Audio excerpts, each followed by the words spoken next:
If he hops on late, we can go ahead and just proceed as normal. I know sometimes the time zone differences mixes everybody up. Okay. Everything's being live streamed. And if he hops on late, we can I'm going to turn on the live transcript if that's okay. I know. Sorry, go ahead, Kit Kat. All good. I'm going to turn on the live transcript as well. Okay, perfect. All right. I think we are good to go. Enable, and we'll go ahead and let everybody in. All right, everyone. Hello, everybody. Happy Saturday. How's everybody doing? I'm Alexi. I am the founder and CEO of Finesse Media. Wow, we have so many amazing people in the house already. Hey, Shane, how are you? Shane, where are you from? And what do you do? You're muted, Shane. Every time. So I'm from White Plains, New York. I rap, I sing, I produce, and I engineer myself. Hey, it's good to see you, Shane. We love your energy every single weekend. Thank you. Cool. Who else do we have? Sage, you made it. How are you? Welcome in. Tell us where you're from and what do you do?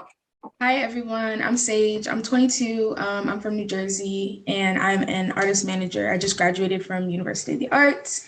Thank you. And I'm just trying to get into the music industry. Awesome. We're so glad that you connected with the Finesse family. So welcome to the party. Who else do we have in here? Shani. Hello, Shani. How are you? Beautiful soul. Welcome in. You're muted, by the way. Shani, tell us where you're from and what do you do? Hey, everybody. I'm from New York as well. I'm a singer-songwriter and I have a production company and I'm a podcaster. I'm just so happy I found you guys. It's like my Saturday ritual for myself. So I'm so happy to be here. I'm so happy to get to know everybody. And yeah. We love you, Shani. Thank you for coming, as always. Who else? Saskia. Hi, Saskia.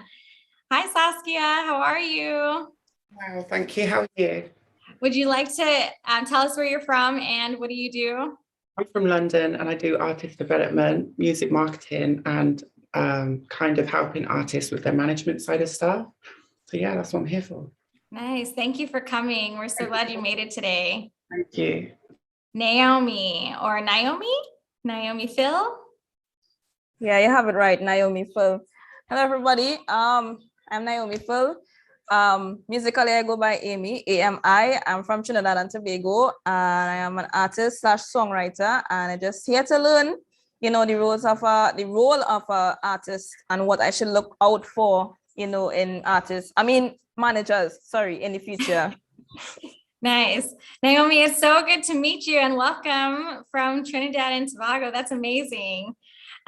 Cool. I'm going to call on just a few more people. Also, feel free to keep your cameras on if you're comfortable with it. It's a great way to start developing a name for yourself and put a name to a face in the music industry. Please keep your mics muted throughout the event, however, just so that we can continue hearing the speakers. But if you are called upon, feel free to unmute yourself. Nehemiah, would you like to introduce yourself? Tell us where you're from and what do you do? Hi everyone. My name is Nehemiah. I'm an artist from Chicago. I've been rapping for about 8 years now and just trying to find management and just like what the steps I need to do to take that. So thank you so much. Nice. Nehemiah is a very talented artist. If anyone has not listened to his music, it's got good vibes all around. Everybody go take a listen. Danielle Lee, hello. Welcome in. Where are you from? What do you do? Hello, everyone. My name is Danielle. I am actually a student at George Mason University, and I am actually interested in getting my name in the music industry. So I'm really focusing on artist management and music marketing as well. Amazing. You are in the right place on this Saturday morning. So we're very excited to have you. We're really excited to have all of you. I see a lot of familiar faces. Reem with the hat, We've got Chuefeng in the building, Aubrey, Maya, Wendy. We've got a lot of cool people in the building today. So again, happy Saturday and welcome to our artist management panel. I am EL.SY. I will be hanging out, helping out with moderating the chat. If anyone has any private questions that they want to ask, feel free to just type it in the chat. I'll be available. We also have Kit Kat, who is our general manager, who will be able to take questions as well. And then next up, we will jump right into our event. So I'm going to pass things over to Tammy. Go ahead and introduce yourself.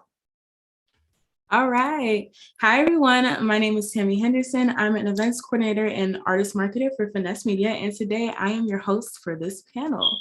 Finesse Media wanted to put this panel together to allow our community to learn more about what artist management entails, what that process looks like, how both artists and managers can benefit from the relationship, as well as allowing the opportunity for our community to interact with music industry professionals that are already in that role.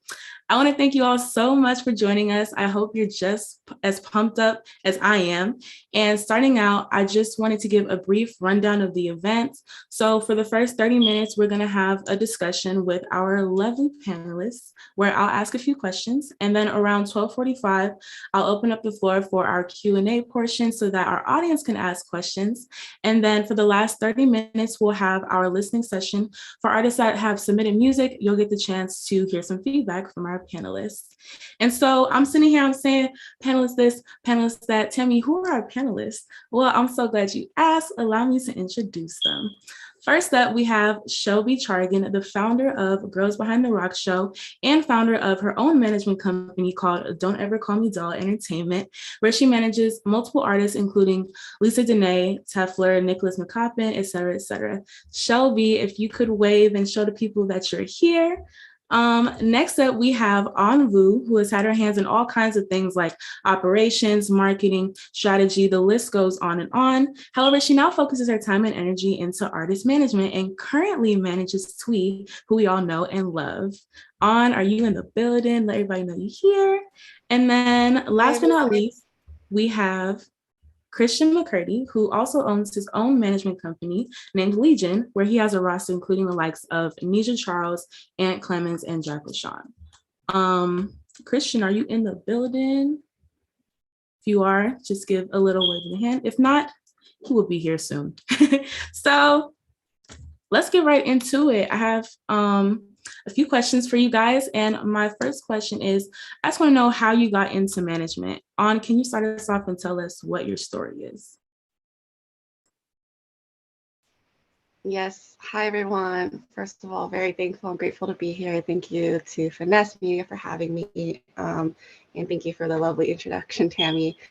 So, I mean, the question on how I got to management, it's a bit of a long-winded, but I've always wanted to do management, or I was very curious about management for a long time. And I've been working in music for a long time now. So I started off at Universal Music, and before that I was at CAA doing brand partnerships. And so I was always doing things on the business side. At UMG, I was working on operations and royalty litigation. So a lot of the non-sexy stuff in the music industry, but I took all that information and all the experiences that I had working at a record label, working at an agency, and I knew that I wanted to shift into something that was more artist facing. And so at that time, you know, management, you can kind of get into in multiple ways. You can find an artist that you really like. You can work at a management company. So there's different ways to get into management. For me, I knew I wanted to find an artist that I was very passionate about and who I really believed in and wanted to support. Is management is very, very tough and very fulfilling at the same time, but it does take a lot on you. So after I left UMG, I actually went to go get my master's. And at that time, I thought I was going to go back into corporate, but the pandemic happened and there's really nothing to do but be on Zoom or like meet people virtually. And so I kind of put it out there that I wanted to manage an artist. I wanted to manage a woman or a woman of color. And so kind of putting that out there and putting out to my network and just talking to people, someone kind of brought up, you know, you should manage this artist, and who you all know as EL.SY. So that's kind of how I started managing EL.SY. But before that, I kind of advised different artist friends and artists that I knew I managed another artist during that time while I was doing my master's. So it was very easy for me to just put my experiences and my knowledge out there for artists who were looking for advice or looking for a manager. So even if I wasn't managing them officially, I was still helping out artists in some capacity. So I knew what an artist needed, and I knew how to like communicate with an artist, and then kind of like diving into it full time. So for me, it's just like taking like little baby steps. I'm a little risk averse, and so maybe that worked for me, but for somebody else, maybe, you know, just go in it full in.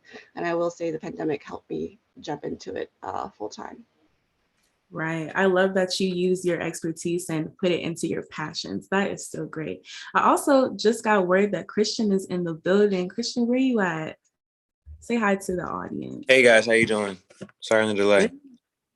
No problem, no problem. We were just starting our discussion and we're just asking how you got into management. Do you want to give your story? Yeah, sure. So I got in management. I kind of just fell into it actually. I came to I'm from Tennessee originally, Nashville, Tennessee, and I drove after college. I drove to LA, just kind of get a fresh start and really try to dive into the music industry. I know that's kind of where I wanted to be based and where things are most heavily, you know, in my opinion.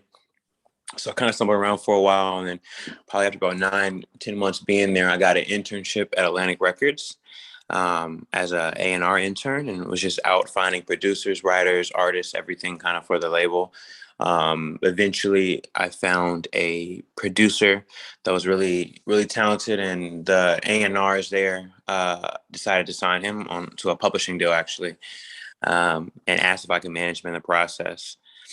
After like working my way up from like intern to the head of interns, and eventually studio manager. So I started managing him and kind of just bringing him around town and introducing the people that I've met since I've been an intern. And from there, I took on a few other jobs as well. I started doing day-to-day management with Lil Bibby, if you're familiar with him. And kind of just fell into it, and that process kind of kept continuing and meeting different people and adding on to my resume. I started doing things at still some more A&R at LVRN, a record label based in Atlanta. I was doing remote, and after a while, so that's in 2000. I started doing it in 2016. So I was doing it for a year. I had like 4 or 5 jobs, it seemed like, at the same time. The following year in 2017, I found Nisha Charles, who was my second client.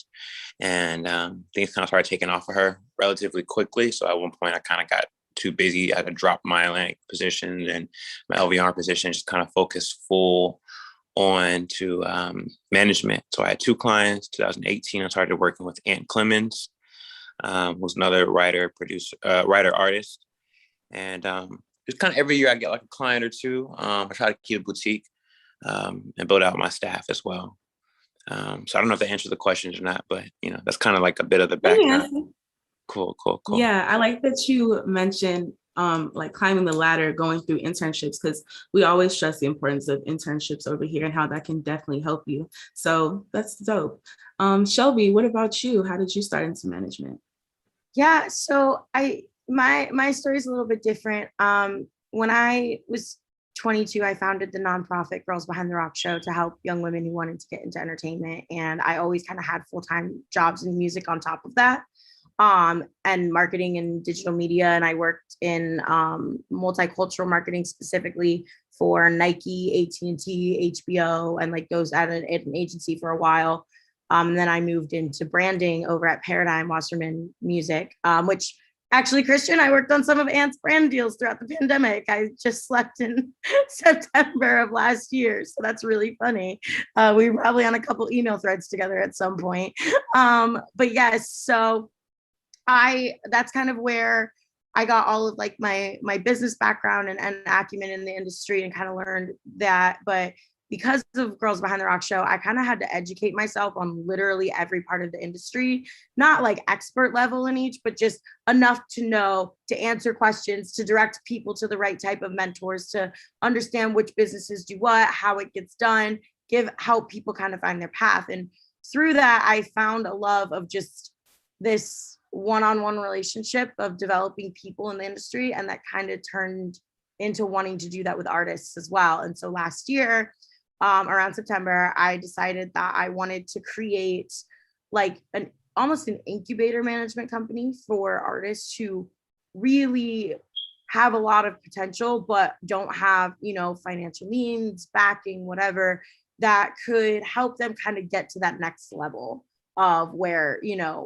not necessarily that I would want them to leave me, but if, a Christian or an An would serve them better once they get to that level, that's what I want to do. And the reason I wanted to do that is because digital age has made things so much more accessible for so many different people, but it's also made things a little bit more tricky because no one really knows how to 100% manage it. And so that's kind of where I came in, because I grew up, I started my work on MySpace and digital. I went to, if you couldn't tell, I'm a Warped Tour baby. I think my hair kind of tells you that, but all of those things kind of added in together of how I wanted to develop this to make something specifically curated towards artists who maybe didn't get the best chance the first time around because of their background, or who just didn't have that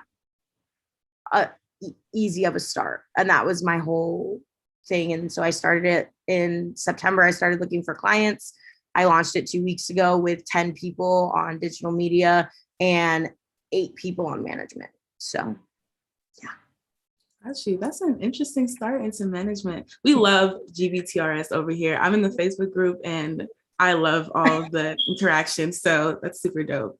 Thank you. It wouldn't be possible without people like you joining. So we really appreciate it.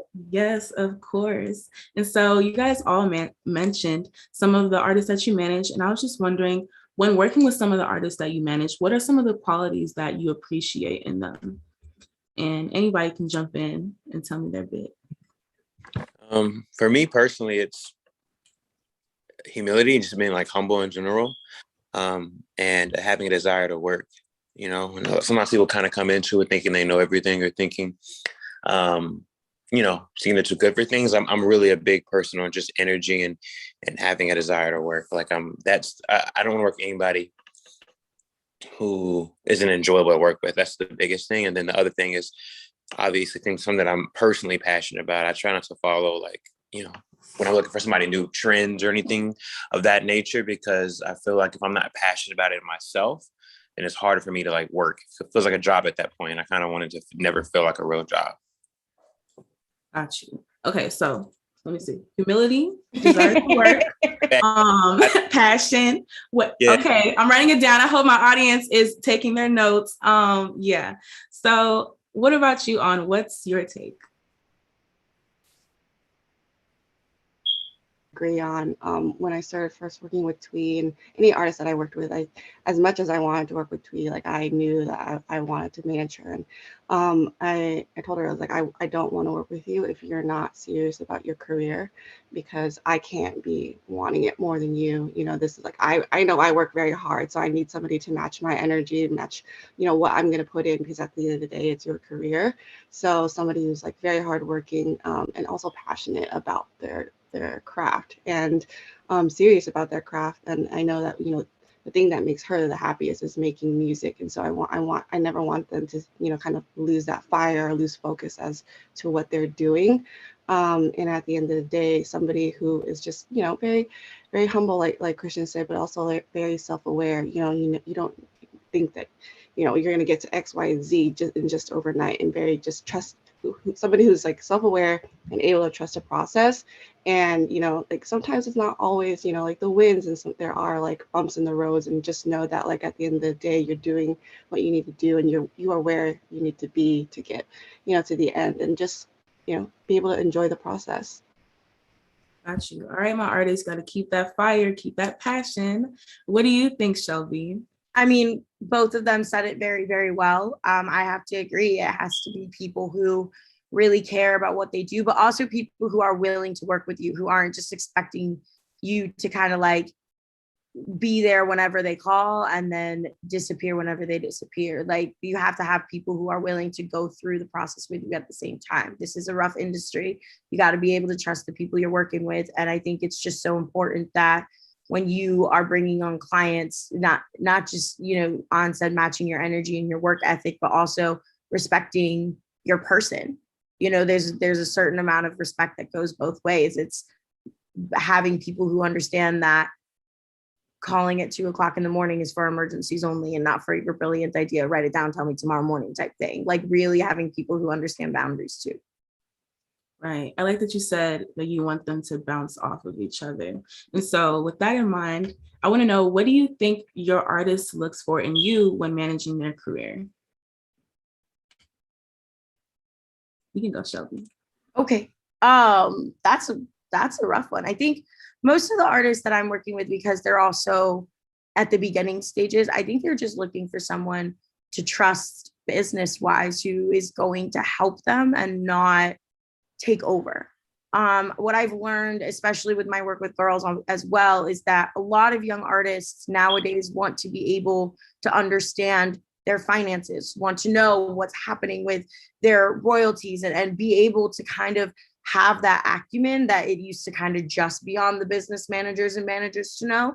And so I think for a lot of the artists that I'm working with, their trust in me is that I'm going to be upfront and honest and transparent with them in every part of their business life, but also in every part of like managing those things as well. Like just not just having a good hang relationship, but also a good, like, I understand what you're doing with my money, my business, my time, my brand, everything. So that I think is what most of my artists were looking for.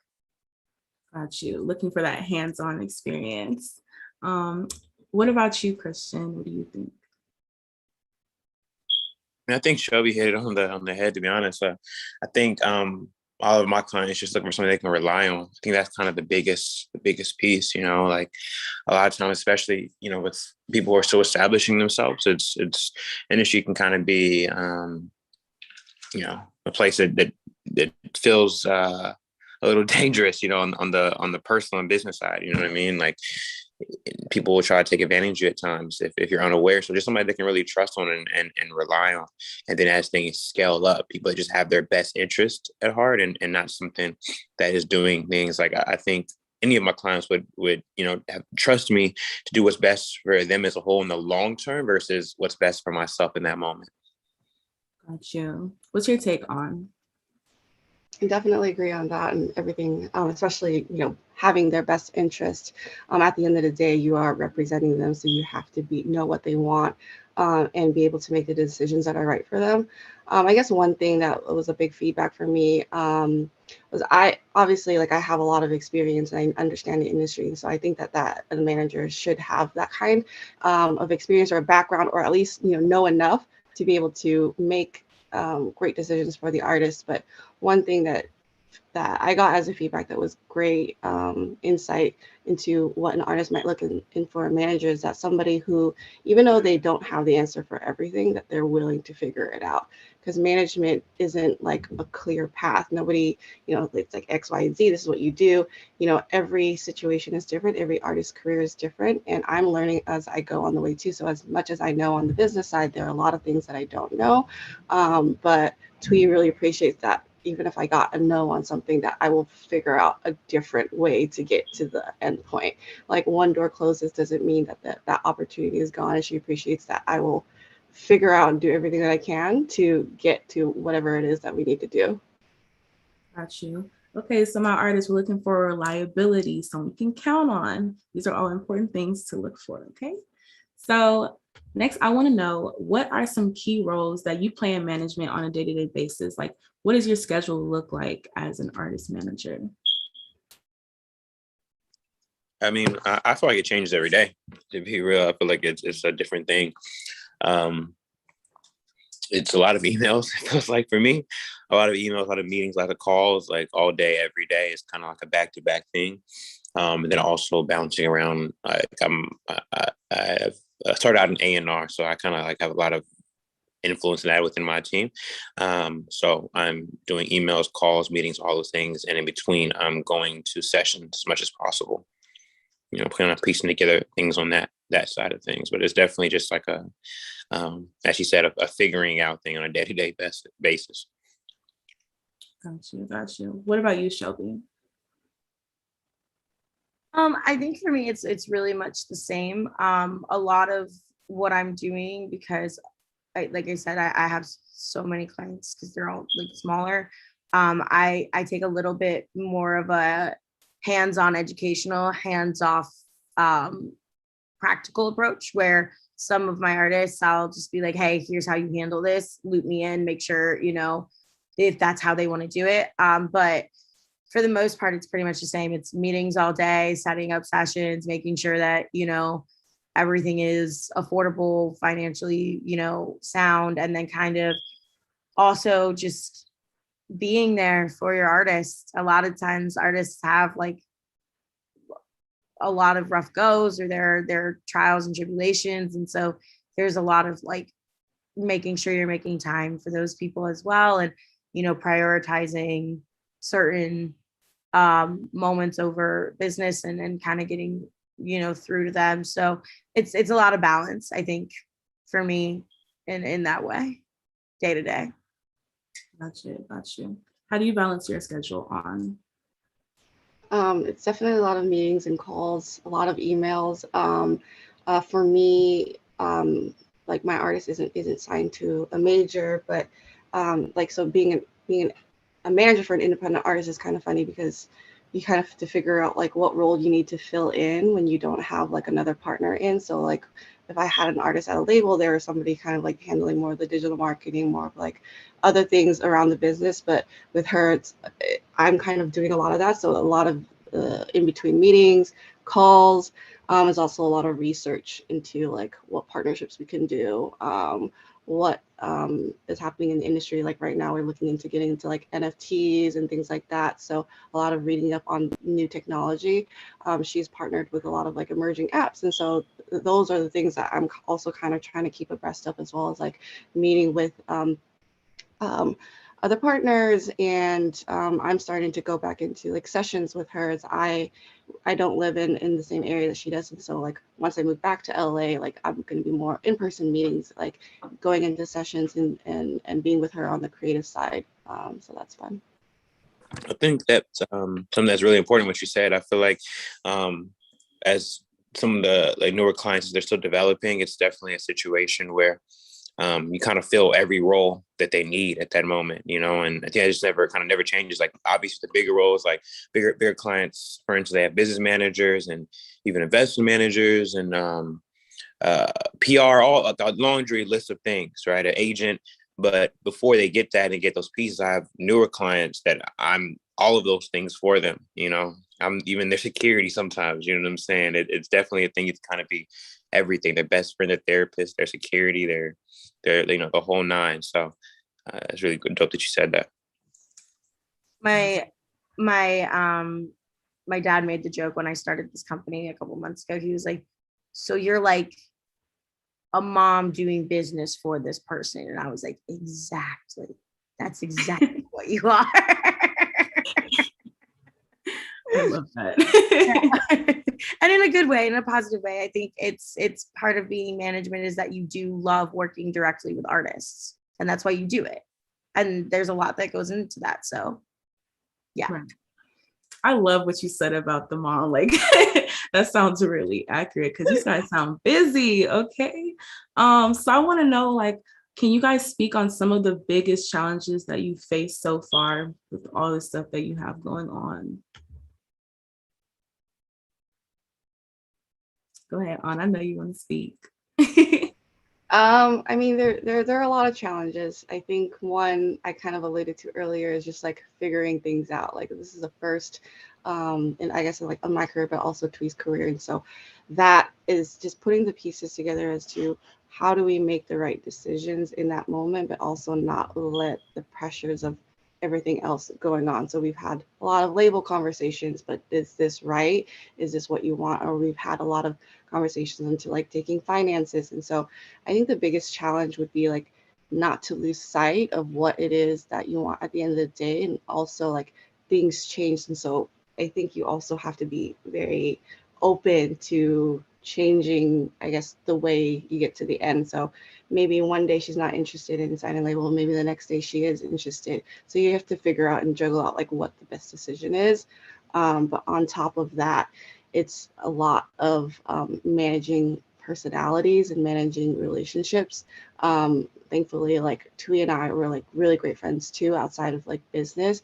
And at the end of the day, you spend so much time with this person, or you spend so much time with an artist that you have to be able to communicate in a way that like respects everybody's boundaries. And so one thing that Shelby mentioned is like boundaries, and I'm very big on communication. So I think sometimes for me, I can't always, you know, like bombard her with like emails, or like bombard her with like things that need to be done, and I just have to figure it out. And because artists, they have to be clear-headed to make decisions at the end of the day, and then also be in that creative space. And so part of that, you know, communication and time management is key. I saw you nodding your head, Shelby. You agree? Oh, absolutely. I think it's like that. It's kind of the most important thing is to know that you're never going to have all the answers. Like Anna said earlier, like as you develop, as you go through, you know, every artist is different. Every client you're going to have has different expectations. It's a combination of managing their expectations with also working really hard to get them what they want. You know, I go in with every one of my clients and I am really honest with them and tell them, you know, the process of getting signed to a label in 2022 is totally different than the process in 2012 than it was in 2002. So it's just a manner of kind of really getting yourself into that confidence position where they understand business wise where things are at, and they know that you're working your, for lack of a better word, ass off for them, and that you have that confidence. And some days are a struggle and some days are really good. I think it's just taking the challenges of growth in stride and taking those moments of frustration and turning them into something good. And that's kind of the biggest thing for me. What are some of your struggles, Christian? I mean, same thing as I said. I think definitely, you know, figuring out is always a big component of it, and being flexible, and dealing with personalities, as she said, but and on all sides, like I'm dealing with client personalities and mentioning those, but also dealing with outward personalities and you know, people that are they may not have the best interest in you know, in mind for your client, or don't necessarily see the vision that you have. So you have to kind of prove that to them. I think that's always an interesting one, and we have to really kind of showcase and put on a show for where they're going to be, because and make them believe for times they don't believe. You know, I think that's probably the one of the big ones, but it changes every day. I love the support. Switching gears a little bit, I just want to know, when do you think independent artists are ready for management? I feel like it's when they have things moving, you know. I don't think if like you're just putting music out that you need a manager just yet.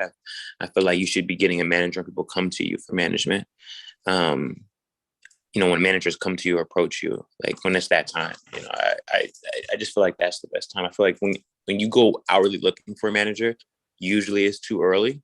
And that's also when a lot of times you can get taken advantage of, when, you know, you may not know all the best cases at that point. So it's a teamwork thing. Like I kind of I see management, client relationships, it's a partnership. So you have to already kind of be doing your part. You can't just say like, if I get a manager, I'll pop off, because that's just not the case. You know, their job is to manage the business, and your job and the, you know, the business as a whole, which maybe the artistry or the whatever it is, right there. That's a manager's job. And, you know, your job is to be the creator. So you have to start off doing your job and make sure there's a little bit of movement or interest on that side. That's what I would say, you know, to the point before going to a manager, trying to find one. Yeah. Okay. What do you think, Shelby? I would say, you know, really similarly. I think for me, my intention when I started my company was to specifically uplift minority backgrounds in music, minority artists. So there were some artists I took on who maybe weren't 100% completely ready for management, but we got them there pretty quickly. Like I worked with them for a couple months just to kind of get them into a good space and start developing their ideas and stuff. And now we're really in like a groove and moving forward. So I think it just really is about your commitment to the work. Like it, for me, there's an artist I have who only has one song out, but she has this unbelievably incredible concept she wants to do for her like entire overarching career. And so when she came to me, she was like, I don't know if I'm quite ready for this. And I was like, this is something you have to build out before you come out with your first single. So you are ready in the way of you need somebody to help you project manage this and figure out who your creative partners are going to be and where you're going and things like that. So I think it just depends on the artist really for me and what they want, what they're looking for and where they're willing to put in some extra love and effort. Got you. What do you think on? Yeah, I definitely think that an artist is ready for management once somebody wants to manage them. So like Christian and Shelby said, like have them kind of come looking for you. So like for Shelby's last example was that she wasn't actively seeking, but there was something there and she was the one who reached out. So because I think that you're going to want a manager who's going to go to the nines for you. And if they're already pursuing you, that's a sign that there's interest. If you're outwardly looking for management, it is a little tricky because you have to like prove yourself. And so you never want to bring on somebody who it's like you have to prove yourself to. They should already believe in you. And so being ready and having like all your ducks lined and or at least just having something to management, I think would be the biggest thing to have. I think for independent artists, sometimes maybe even before you get a manager, the person you should get is somebody to help you with your digitals or your socials, like a digital marketing manager, for example, instead of like a full-on manager to handle all sorts of business as you're starting off. So, yeah. Right. Got you. So moving on into a little bit of the fun stuff, I want to know, what are some of your favorite projects that you've worked on with your artists? Like, I know you guys have stories.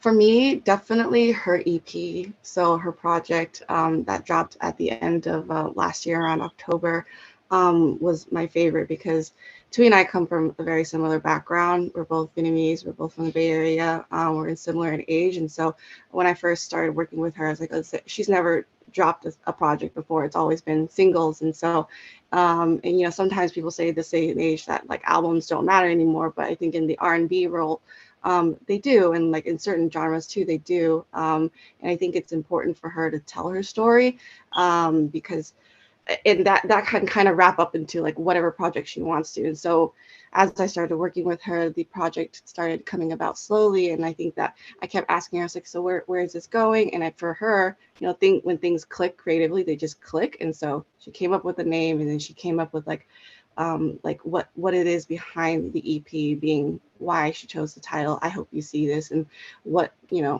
each role of the song played into the messaging. So if you take a listen to it, there is a storyline to it, and a storyline into like each song and like what it is, the message behind each song and how that relates to the title, which is I Hope You See This. And you know, even just shooting the music video for the title track was really meaningful. And like one of my favorite things is because she had incorporated her family. She had her younger cousin play the role of like mini Twee. And so, you know, being there and like meeting her family, we shot that at her home. Like everything, you know, was shot at her home, and having her parents be a part of that was really cool too. And I think that also clicked for T, and to, you know, now being favorable of working on EPs and working on projects and not just doing, you know, single releases, because she's like, okay, like this touched so many people, and like now what is the next iteration of that, and like where I am at my stage in the career, and like how do I continue to tell that story in a way that, you know, that is comfortable for me but also relatable to others. Gotcha. I love the creativity, the creative vision. I hope you see it's like, okay. What are some of your favorite projects, Christian? It would be two. It would either, I mean, I guess both of them. It would be, you know, Nisha's project that she just put out a few weeks ago. And that's just because, you know, like she's like a sister to me, and she's been doing the songwriter thing for so long. For those who don't know, she's like a really big songwriter with everything from Beyonce to Drake and in between. but going to the artist project was really fun. It was like a different new experience for us, and it was really like core, just like getting like some of our internal producers. It was just like a crew of her, myself, a producer named Jack Roshan, who did majority of it, and Joe. It was just like really like the family. We just made a body of work, and that was really dope. The other one would probably be we worked on the Carter's album, the Beyonce and Jay-Z album. That was something that was super memorable. So we flew out to Nisha and I. We flew out to Paris and worked with them on that. And that was kind of like a life-changing experience. That's one of my favorite memories, just working on an album in a different country for like a month. That was definitely something that was really enjoyable. Hey, we're not gonna slide past you name dropping the Carters like that. Like, I'm just saying, but that's super dope. What about you, Shelby? What are some of your favorite projects? So I'm in such the development stage with so many of my artists right now, but I want to point out two different things that we've recently been working on, which Lisa Dene, if you guys don't know her, she's been around for about 10 years releasing music, but she just is one of those artists who unfortunately was not given the best opportunities. And so restructuring with her, figuring out her next moves and helping her kind of get to this really healthy place in songwriting and what she wants to do has been just the most rewarding process in the world to me. I love her with every fiber of my being. So, and then with my artist Tefler, we're working on a really big social media campaign for one of his songs that had gone Spotify viral a couple of years back that really pops off during Valentine's Day week every year. And that's really exciting. And then I have the artist that I told you guys about who needed the concept stuff, Pip, Pipella. I'm going to give you a little bit of background, but she is essentially creating herself to be a high fantasy artist. So it's a little bit of Evanescence mixed with orchestral sound. And it's so new and so different and just something that also pop rock wise that hasn't been done in so long on the radio. I'm so excited for this project with her because every piece of it is cinematically creative. And she just has this beautiful head for how she wants this to look. And so we're building it out in this very specific way. I'm giving you the very broad terms of it, but hopefully you'll see some of the fruits of our labor very soon on that. She's absolutely incredible. She's got a 5-octave range. It's freaking crazy. I'm so excited to see her kind of pop off and serve a community in music that I feel has not been properly served in a long time. That wave of pop rock really died and it's coming back. And so I'm really excited to start doing that. Okay, Shelby, I'm gonna need you to run me all that music because I'm trying to hear that. Okay. Yeah. We were like, what do you want it to sound like? And we were like, if Fall Out Boy met Trans-Siberian Orchestra. And someone was like, okay. Yes. Here we go. We don't have to tell everybody else. You could just send it to me. Yeah, I got it. I'm not gonna tell nobody. Love that. So we're gonna start wrapping up now so we can let our audience ask some questions. I just want to ask one more. Do you guys have anything that you want to promote at the moment before we have our audience ask questions? I know y'all got stuff to promote. So what you got? Go stream Don't Say I Didn't Warn You by Nisha and IJ. Right. Definitely check that out for sure. Okay. What about you, Ann? Well, if you haven't already heard the album, I hope you see this. Definitely check that out. She has 2 new visuals coming up very soon. So, she just dropped live sessions of her songs yesterday, so check that out. And it's especially a very good precursor to what you'll see when we get back into performing. And then also she has a really cool Zappos campaign dropping on Monday with Crocs. Yeah. Oh, okay. With some very talented other artists too. So that was probably another favorite project because we worked with an amazing team of all female, all women, non-binary also. And it was just an amazing, photographer, director, other artists. The entire crew was like female and women, and people non-binary. So I really, really like that project. So check it out on Monday and cop a pair. Love that. Love that. Okay, Shelby, it's your turn. I just, check out our website, check out the artists. They're all in development. One of my artists, Kenji, recently just dropped an EP called Static. He's a brilliant DIY everything on his own, and it is just kind of insane how talented he is.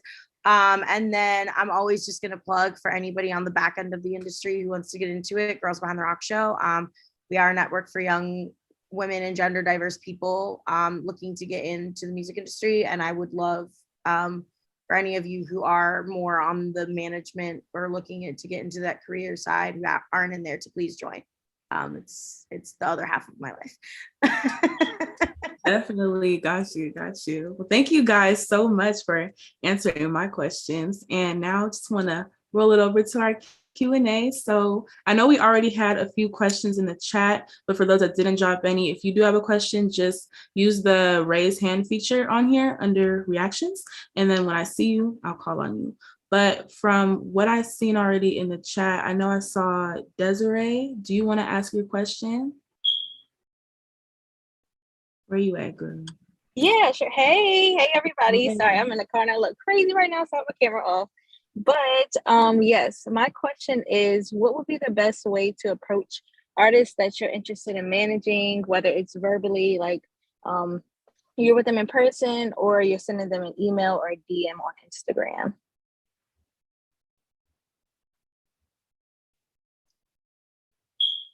I mean, I would say all of the above.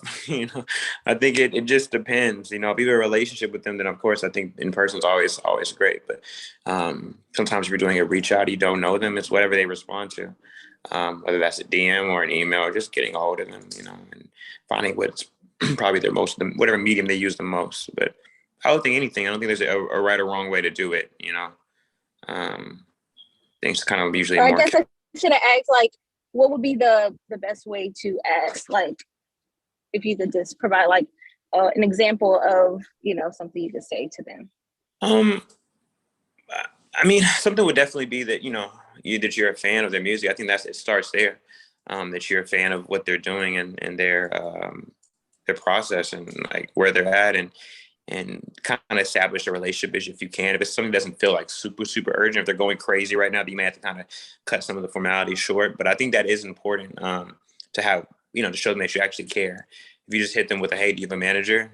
Or hey, can I be your manager? Then, it may seem a little, it's kind of disassociated. Like it doesn't really feel like, I don't know, just like somebody just hitting you up, like a guy hitting you up for your number without like trying to talk to you. That's probably the best way to, or whoever hitting you up for your number. Best way to, you know what I mean? Desiree, does that answer your question? It does. Thank you. No problem. That was actually like a great example, and I definitely, that's like facts. But if you're kind of cold reaching out to artists, it is tricky. But I definitely agree. Like, be a fan of their music, but also introduce like who you are. Like, well, like why, like who the hell are you reaching out of nowhere? So it's like a quick. It's always best to have somebody introduce you. Like the way that I met my artist was through somebody introducing. But if it's a cold outreach, be like, hey, I love what you're doing. I'd love to like learn more about what your plans are and introduce myself too. So you don't have to like go in and be like, oh, I want to manage you, because sometimes that's a little scary for an artist.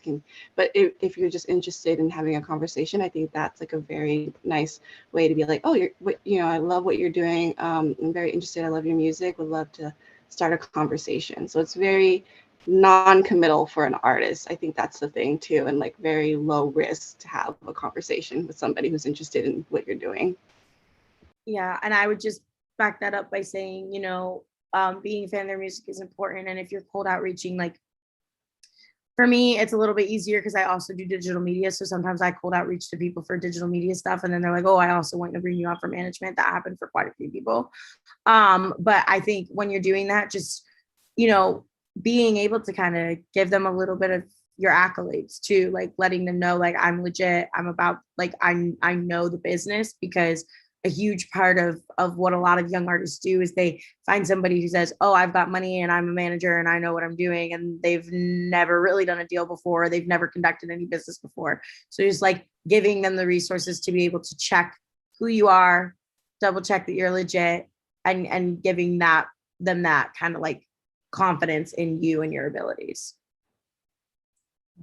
Okay, great. Thank you, everyone. And thanks for having this panel. Of course. All right. So next up, I saw Nehemiah. Nehemiah, do you want to ask your question?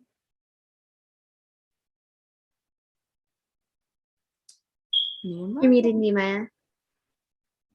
What'd you say, Kika? Can you hear me? Okay. Yeah, we can hear you. You can hear me? Okay, cool.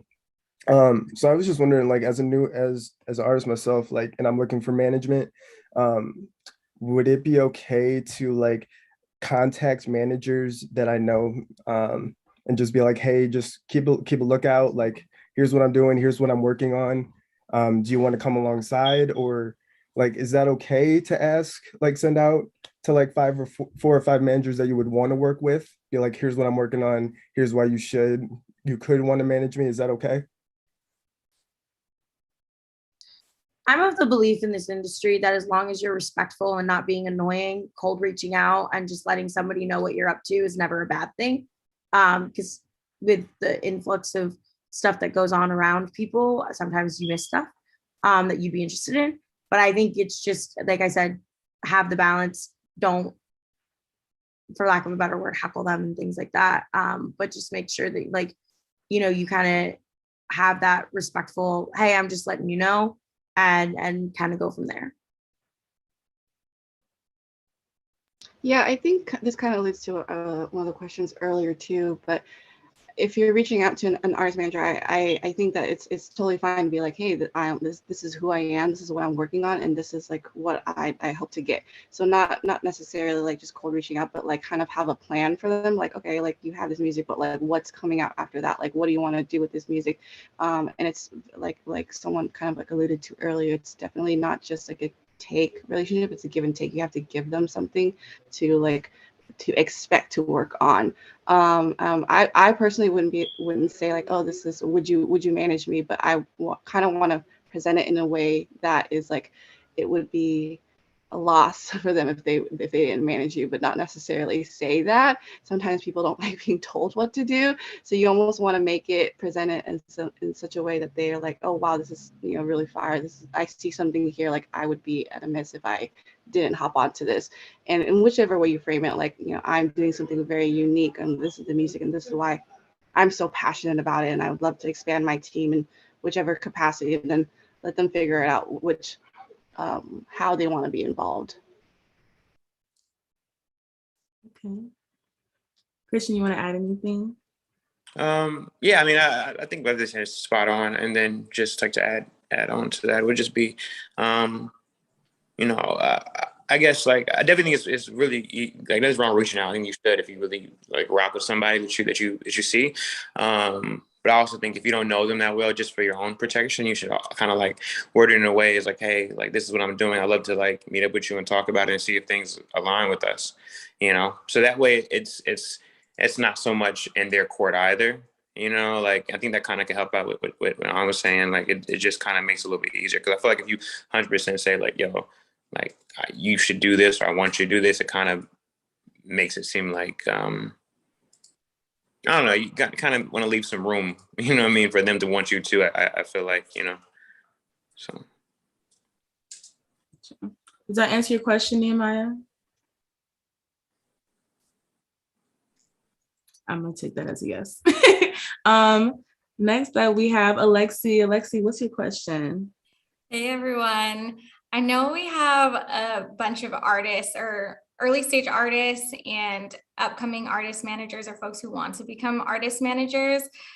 For those that are still completely new to artist management, what are some of the first steps that they should be taking as soon as they find an artist that they want to work with? Say an artist is like, hey, I want to work with you. The artist manager says, I want to work with you. What are some of the first things that they should be doing in order to push that artist forward?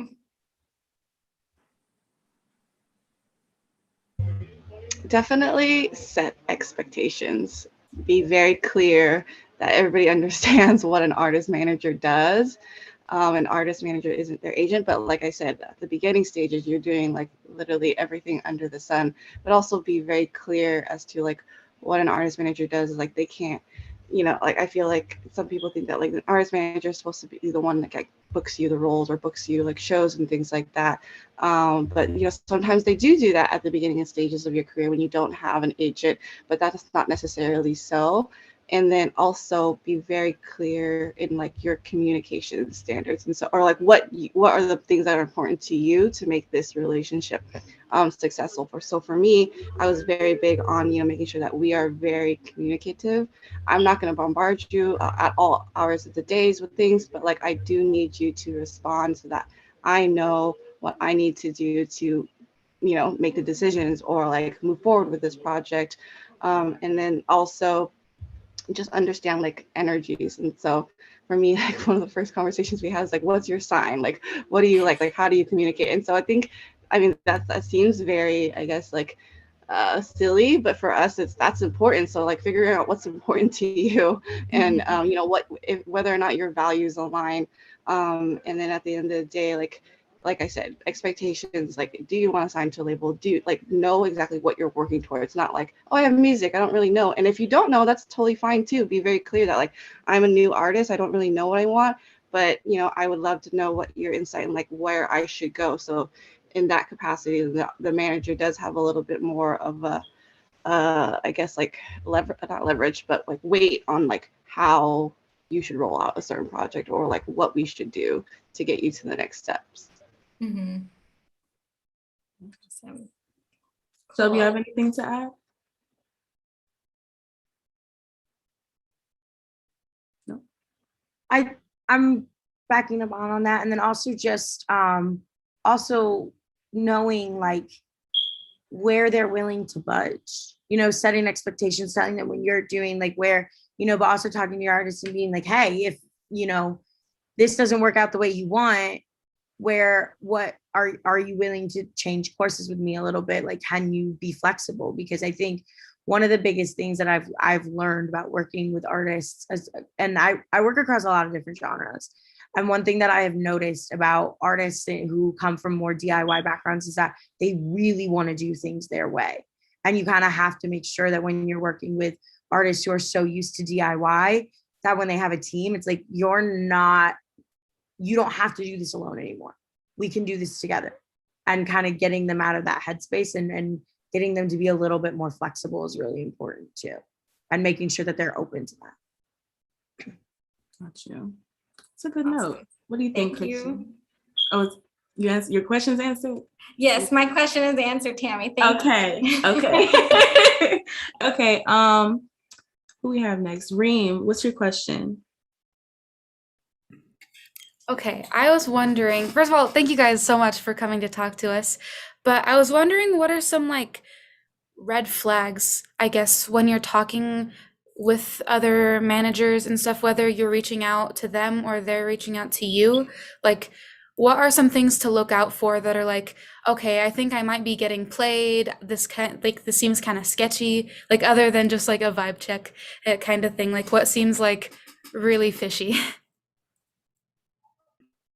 If they promise you anything guaranteed from the get, that would be my first big piece of advice. This is an industry that it's a lot of work, it's a lot of luck, it's a lot of right place, right time.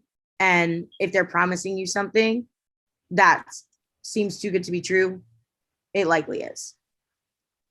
Sorry, just totally had to like get that one out there. Hey, red flag. She said red flag, red flag.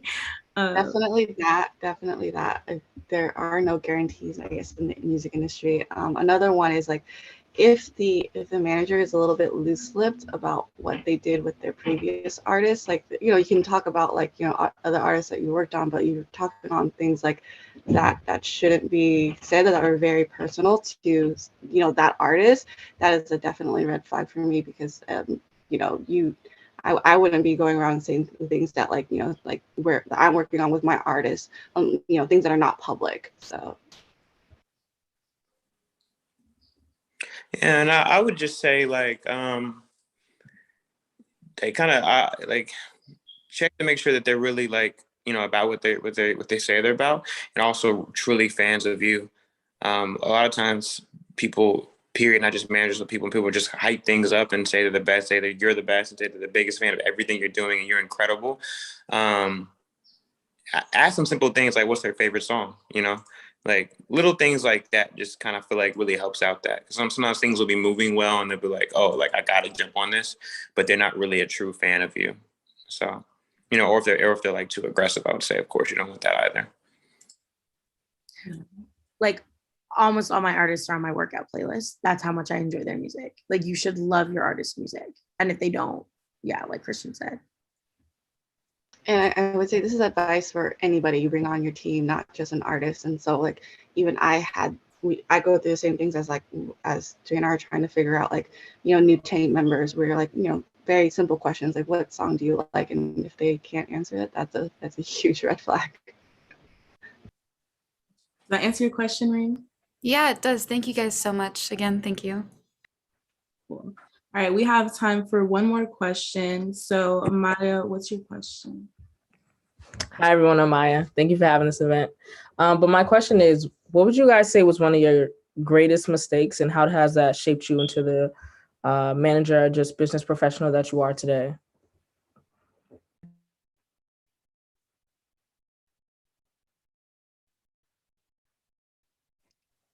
I gotta think about that some more, but that's a great question. I just want to say that. That's just when I jump in. That's a really dope question.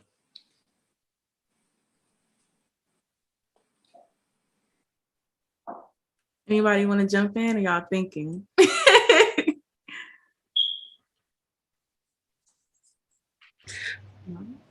Was it greatest mistakes in management or just overall in your career? I feel like overall in your career, that is fine. I mean, I made a lot of mistakes. I guess one that kind of comes to mind is being naive that like everybody has good intentions. I'm not saying out to be like, oh my God, everybody in the industry sucks, but like sometimes when you're starting off, like you just think that like everything is really nice and the way that things are presented is how it actually is, if that makes any sense. But for me, one of the biggest things is like really understanding people's intentions, and so don't make decisions in haste just because they seem like they are good in that moment. But I guess like one thing that I'm learning on, and kind of like built on from those experiences, like to make sure you're very intentional about the decisions that you make. And so sometimes an opportunity presents itself and you think you have to make that decision and like this is ever going to happen, but really think about like what is it that you're trying to get out of that situation or that opportunity, and if that makes sense to you. And so I've made decisions in haste before, and that never, like, sometimes doesn't turn out right, but they're all a learning experience. Yeah, I would say backing up on like the naivety thing. And then I think the other thing is staying too long on things that don't serve you. Like if there's an artist that you're working with who just isn't there's a lot of times you love a project or you love a company that you're with, or you love a position that you're in or a boss that you have. And like, so you stay longer really than you should because you feel an obligation like emotionally to commit to something. But music is cutthroat, and as unfortunate as that is sometimes, you have to work with people who are on your grind, on your level moving forward. And if somebody isn't matching that with you anymore and it's wasting your time, it's hurting your money, it's hurting your stability in your job, you gotta go. And I learned that the hard way in a few different ways. And so I think that would kind of be my biggest piece of advice is like, when you start getting that feeling of like, this isn't serving me, this isn't right for me anymore, it's time to move on. Christian, you want to add anything? Yeah, I mean, both of those are incredible. I agree with both of those things on both sides. Like those are both mistakes that I've made. And, so those are great. I think the other thing I would say on mine would just be to prioritize on the manager side, prioritize yourself as well. Because a lot of times I think managers in general, I think it's a common thing amongst managers is we put, other people as just like we have a position that is meant to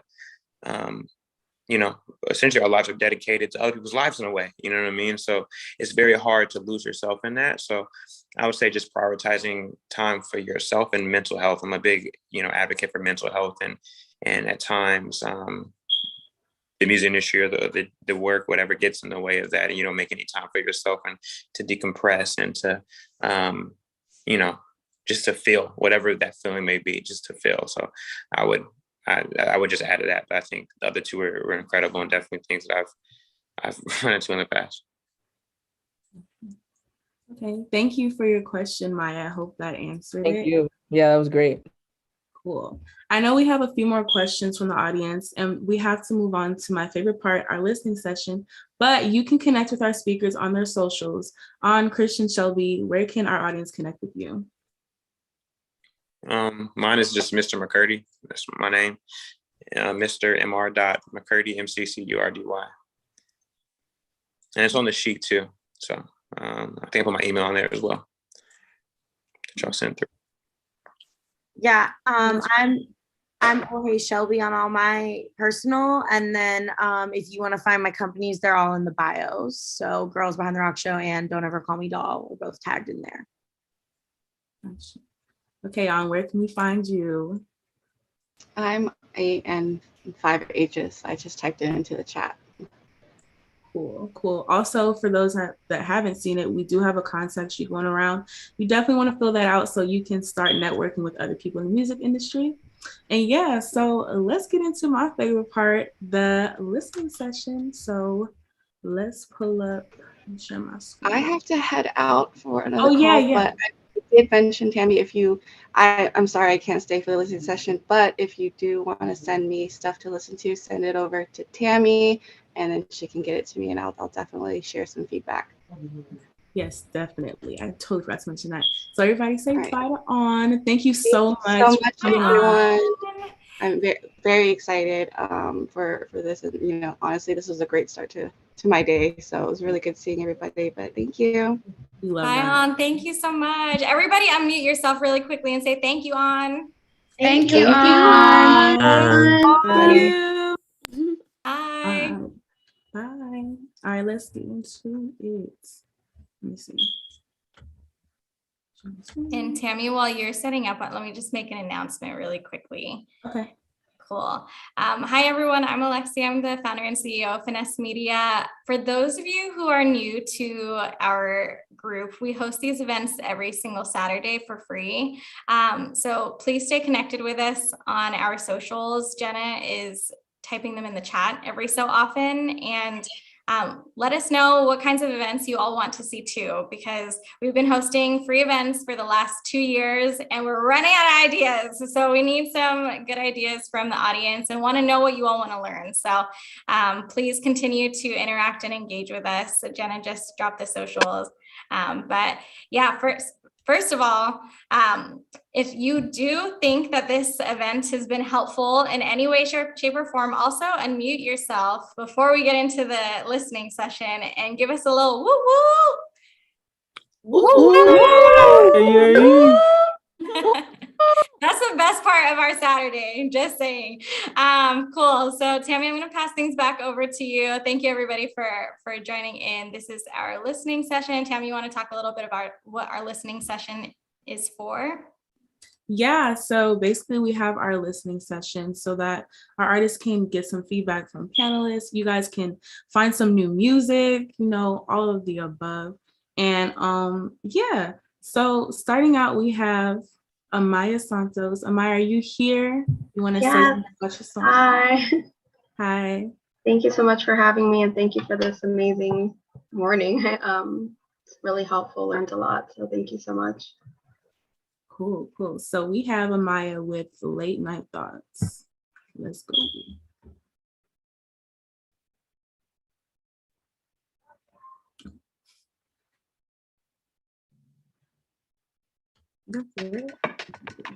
Clear your mind, fly with me, run away from the things that surround you. I wanna be your escape, be the one you can run to.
I didn't want to stop it, but I do want to give our panelists a chance to give you some feedback. So what are your thoughts? Shelby, what are your thoughts?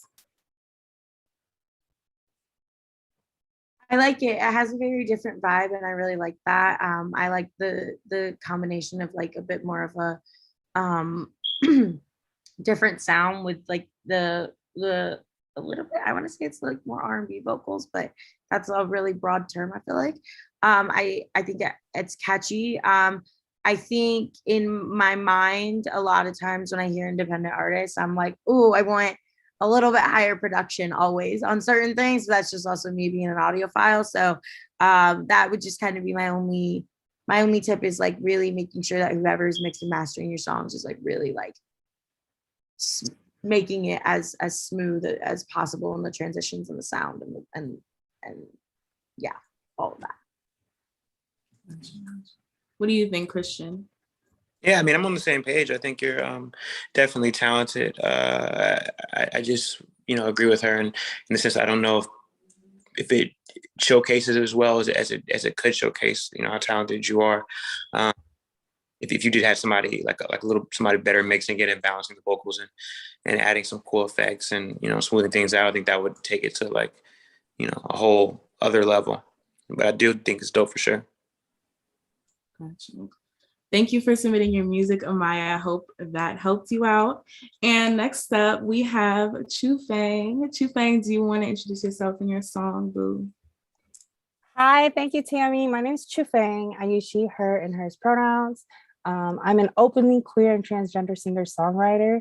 And really quickly, just like disclaimer, the song I'm sharing with y'all isn't released yet, and it's half in English and half in Hmong, which is my native song. And I actually just finished like the storyboard and the overheads and the AV shot list. So we're filming the music video soon. And it's coming out for Asian American Heritage Month. And just in time for Pride Month, because the song is about like me navigating my relationship with my identity as a queer trans woman, and wanting to honor my culture and my people, but still being true to who I am. Got you. All right, let's get into it. I don't want to butcher the name. You want to say the name real quick? Yeah, thank you. So the song is called Nyuam, and that translates to Hmong child. All right, that's good.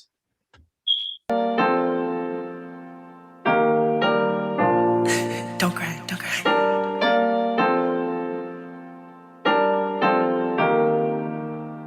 I remember all the stories, I remember all the tears, I remember every lecture. You gave to me my history, you gave me all the finest clothes, gave to me what I needed the most. Early morning, later nights, talking about what the future holds. Gentle reminders to never let my life go. You said to me, warning,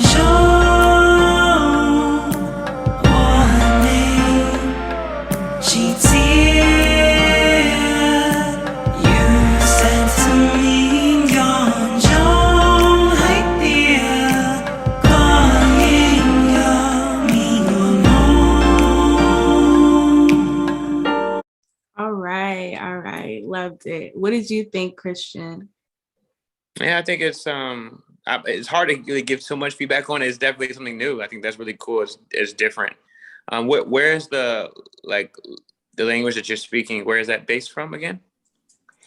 So my people, I'm Hmong and I speak Hmong Dao, which is a dialect of the language, but we technically don't have a country.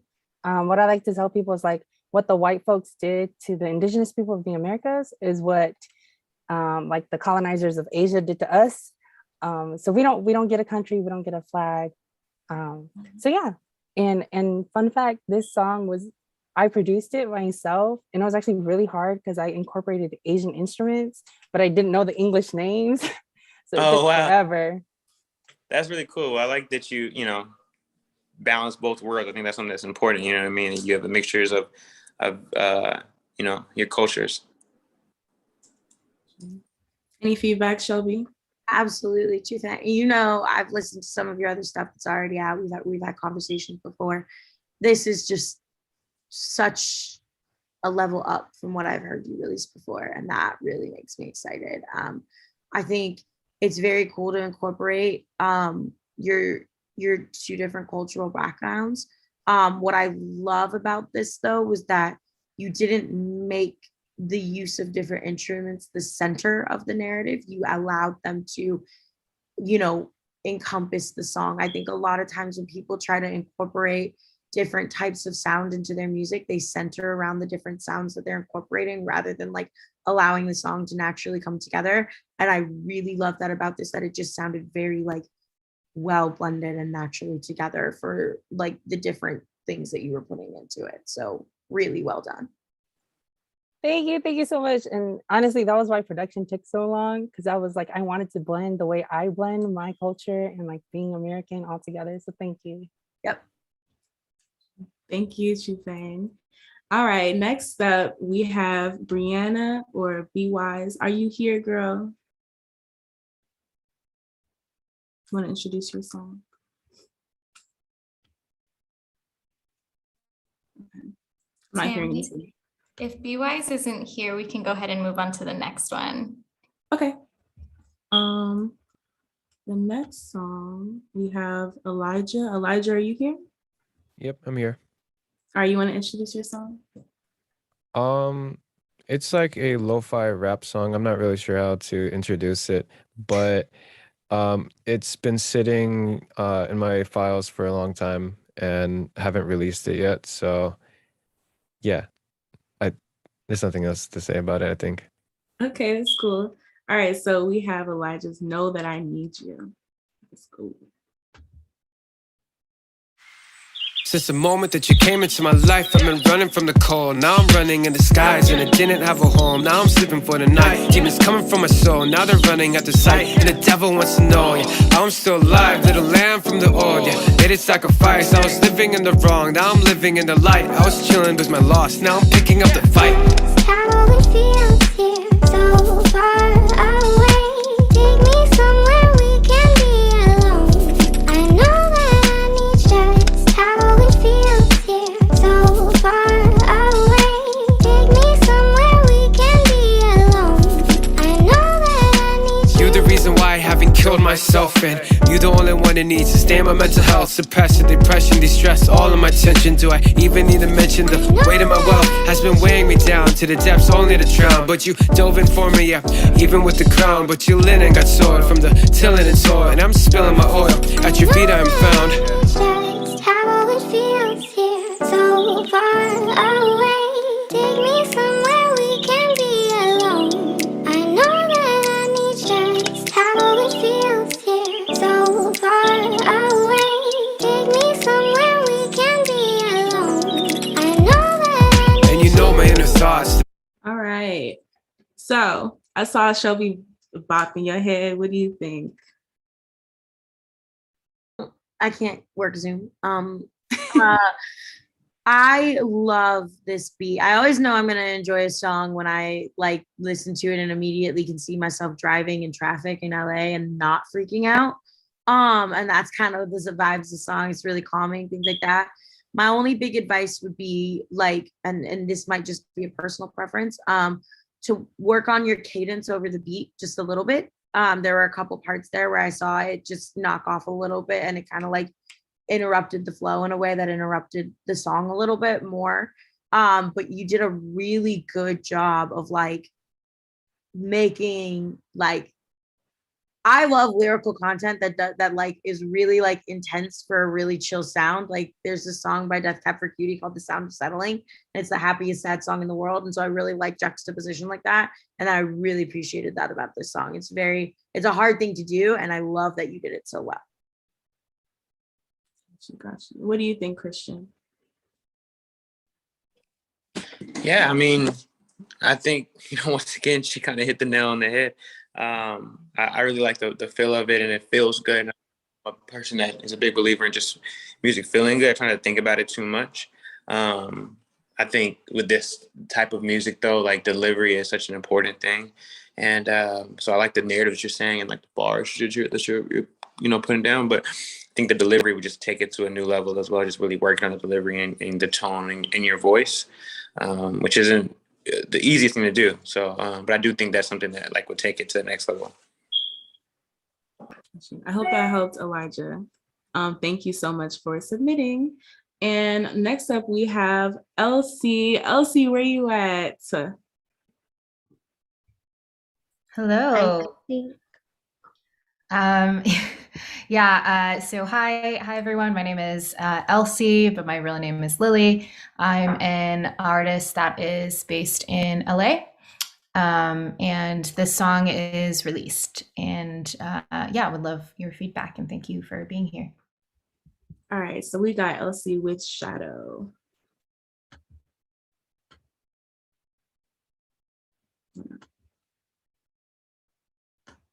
Okay, sorry y'all.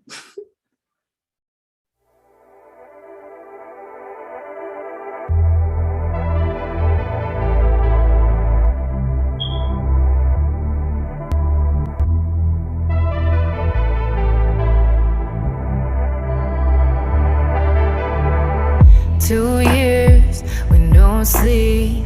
Guess I've been living the dream. I'm sinking. I've hit the bottom. Searching for something to cast aside the feeling. Looking out from behind.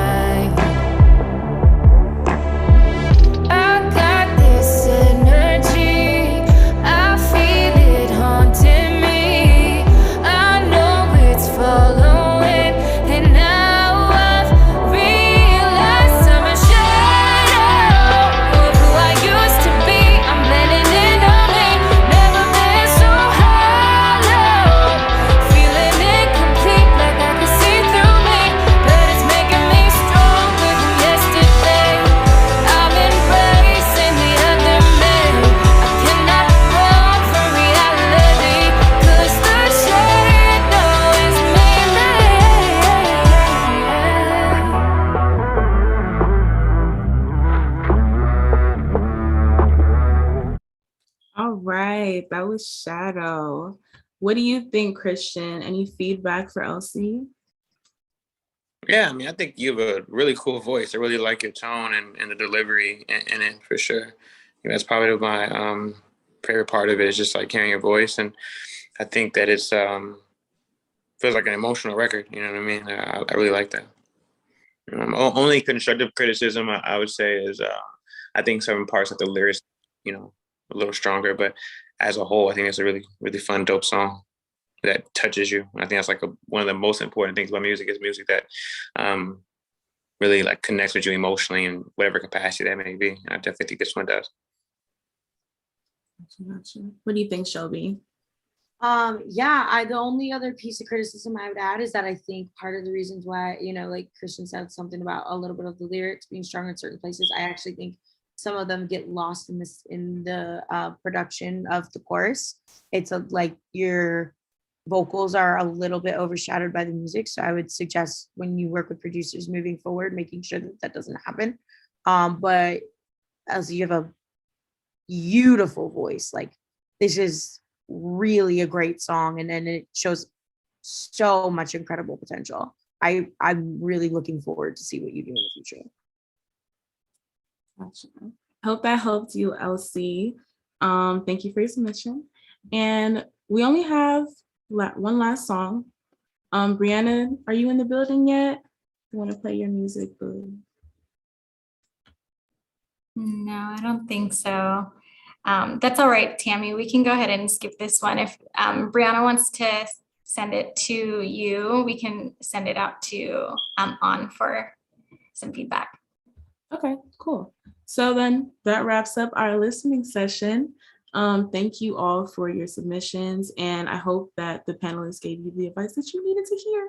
And thank you to my panelists for coming to speak. Like, we love you. And yeah, I'm just gonna pass it off to Jordan so she can say her announcements. Hi everyone, my name is Jordan and I'm the events manager here at Finesse Media. Thank you Shelby and Christian and On for being here. This was such an amazing thing to be here and listen to y'all speak on your experiences. But yeah, so I just want to tell y'all a little bit about our upcoming events. And I want to reiterate also that if you have something that you want to learn about on a Saturday event, feel free to reach out to us via Discord or our Instagram as well. So next week, we're going to have Bea talking about artist career expansion. So how artists can market and monetize themselves outside of their music. And then the next week, ending Black History Month, I'll be hosting an event celebrating Black music. And then to start off March, we're going to have Marley talking about A&R. So yeah, a lot of things to look forward to. Thank you. Cool. I will go ahead and close out the event. So again, Shelby and Christian, thank you so much for being here and speaking with us on a Saturday. I know for some of us it's early. Shelby, I think it's 9 o'clock or 10 o'clock your time now. Yeah, it's 10:30. And then Christian, where are you located again? I'm actually in LA as well right now. Yeah, usually Okay, so it's early for all of you. Yeah. Oh my goodness. Maybe we'll have to, whenever we have California people, maybe we'll have to push it back a little bit. I know it's early for some of you, but thank you so much, Shelby and Christian. If anyone wants to get in touch with them or continue supporting them, please follow them on their socials and support their artists. Shelby and Christian left their information in the docs, and they've also shared it with us here on camera. So yeah, thank you again so much for being a part of our panel. Is there any advice that you can leave anyone in the audience, like anything that you wish you could tell your younger self, or an aspiring artist or an aspiring artist manager? I would say trust yourself. That's a really big one, and trust your team. And if you truly believe in yourself, don't give up, but also continue to work harder in a healthy way, you know. Yeah, and always seek to improve. I feel like it's never too great to learn something new. That's my own advice. Nice. Shelby? Yeah, I mean, you know, Christian said it really well. And my two biggest pieces of advice that I always give people are, you deserve to be in every room that you walk into and walk in with confidence. And you never, always be open to being wrong. Always be open to making mistakes and learning from them and doing better. So really a lot on the same level what Christian said, don't doubt yourself and keep going. And work with music you love. That's the big thing. Don't work with music that just is gonna make you money. Work with music you love. Shelby and Christian, we're probably going to have a lot of the advice that you gave on our affirmations these upcoming weeks. Watch, you're going to see some of our posts, affirmations. Shelby Chargin, Christian McCurdy, Anh Vu, who's no longer here with us right now. She's still here. She's still alive. But yeah, thank you everybody for coming and being a part of our event. And thank you, Tammy, for hosting, and Jordan for also helping put this event together. Again, we host these events every single week, and we love our Finesse Media community, and we want to continue supporting you all. So please come through next weekend. Follow us on socials. Let us know what you want to hear. But have a great weekend, everybody, and talk to you all soon. Bye, everybody. Thank you. Thanks, y'all.